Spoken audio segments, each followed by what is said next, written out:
Assalamualaikum warahmatullahi wabarakatuh, sobat semua. Hari ini saya akan berbagi tips yang sangat penting sekali dan sangat berharga, ya. Dan kita semua harus tahu tips ini tentang sedekah. Mungkin bagi sobat yang hari ini sedang pokek gitu ya, atau sedang membutuhkan, atau sedang kekurangan, merasa rezekinya mepet, sempit, itu coba ya perhatikan apa yang saya katakan ini, dan insya Allah semoga bisa menjadi jalan solusi dari permasalahan keuangan yang saat ini sobat-sobat alami. Nah, saya akan merujuk pada Quran surat Al-Tolak ayat 7, ya. Saya izin membacanya, ya, karena ini adalah landasan ilmunya dari sini, ya. Saya izin membacanya.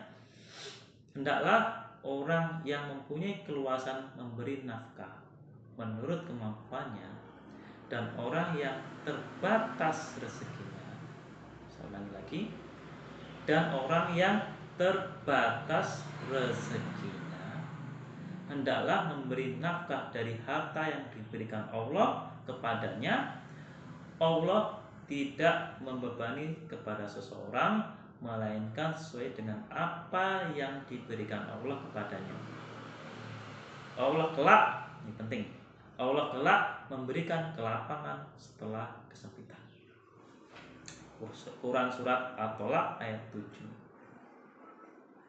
Sobat, ketika kita memahami ayat ini, ya, pengertian apa yang bisa kita ambil, hikmah apa yang bisa kita ambil?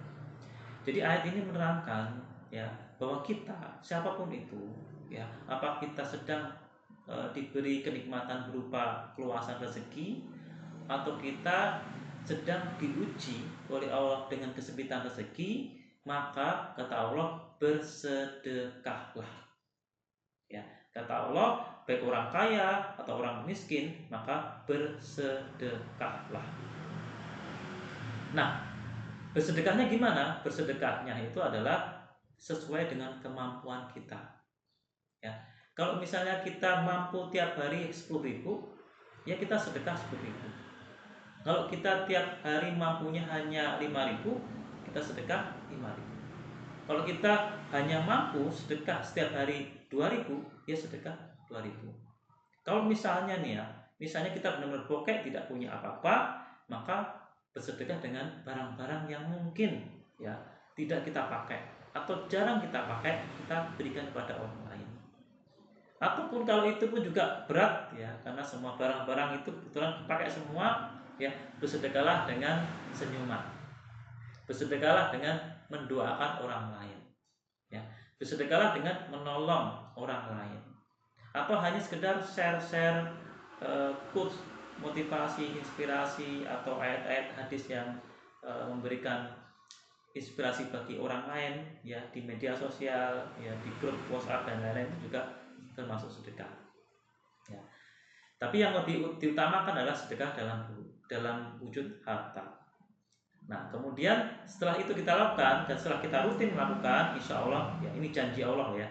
Janji Allah itu pasti. Janji Allah itu, Allah tidak pernah mengingkari janjinya, pasti terjadi, ya, jika kita rutin bersedekah, ya. Jadi Allah itu inginnya tuh sedekahnya tuh rutin, ya, nggak cuma banyak tapi sekali, enggak, tapi rutin, meskipun itu sedikit, ya. Sedikit, rutin, lebih dicintai Allah daripada hanya besar tapi hanya sekali.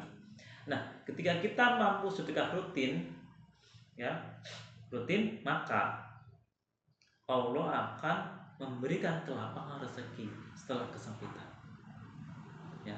Allah akan memberikan kelapangan rezeki setelah kesempitan. Nah, tapi cuma syaratnya satu, ya, kita nggak boleh meminta-minta, gitu ya. Kita nggak boleh ngeluh. Oh, gimana nih, udah sedekah sebulan 2 bulan kok nggak datang rezekinya? Nah, itu nggak boleh. Pokoknya sedekah, ikhlas, lupakan. Sedekah, ikhlas, lupakan. Sedekah lagi, ikhlas, lupakan. Ya, tiba-tiba saja kalau kita sudah merasa ikhlas dan menjadikan sedekah itu udah kebiasaan, maka tiba-tiba, ya, tanpa kita sangka rezeki itu akan turun, dan insya Allah, ya, yang awalnya itu merasa sempit rezekinya, Allah bukakan jadi lapang rezekinya dengan sedekah. Jadi Allah memerintahkan meskipun dia orang kaya atau meskipun dia orang miskin, kesusahan, perintah Allah cuma sedekah. Jika kamu mau melakukannya, maka Allah akan melapangkan rezeki kamu. Ya. Terima kasih. Assalamualaikum warahmatullahi wabarakatuh.